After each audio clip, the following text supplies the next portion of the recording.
Good evening, I'm Alex Dierckman. The Indiana Blood Center announced Monday it is cutting 45 positions across the state. IBC spokesperson says hospital demand for blood supplies has dropped, causing an 8% decline in revenue. As a result, IBC is also closing its donor center in Avon and is streamlining its mobile blood centers from 6 to 3 across the state. Despite technological and procedural advances, IBC still must collect at least 130,000 blood units each year for more than 60 Indiana hospitals it serves. Orange County officials are hoping to resolve a legal dispute this week involving renovations of the Paoli Town Square. As WTIU's Gretchen Frazee reports, the Economic Development Corporation in charge of the construction might not have the proper license. Hoosier Uplands Economic Development Corporation has stopped signing new contracts for renovations of the Paoli Town Square after a grassroots organization called Saving Historic Orange County pointed out the group didn't have the correct paperwork.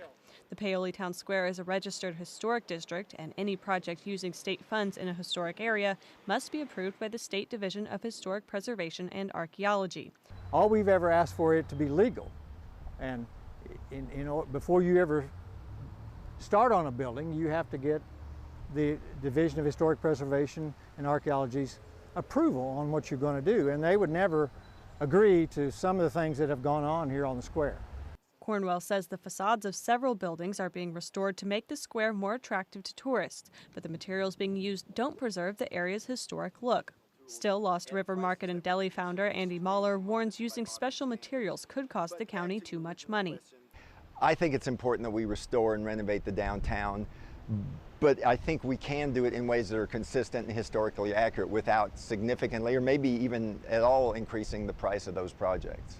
If the renovations aren't approved, the town square could lose its historic designation, and that means business owners would lose a state tax credit for operating in a historic district. Stakeholders plan to meet later this week to discuss whether the project can continue to move forward. With producer Christina Ojeda, I'm Gretchen Frazee, WTIU News. A 250-foot stretch of Interstate 69 that leads to the Patoka River Bridge has reopened after it sunk several inches just months after opening. State officials say it cost $250,000 to bolster the highway in an area that overtops a recently closed underground mine.